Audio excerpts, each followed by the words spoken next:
Helicopters are available to rescue the rich. Boats came to rescue them.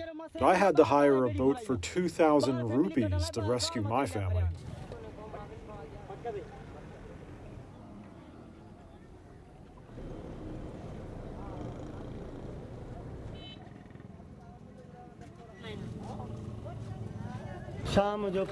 The water came in the evening. We were not told about it beforehand. It was like hell descended upon us. We could not save our belongings and barely saved our children. I had 4 goats that were swept away.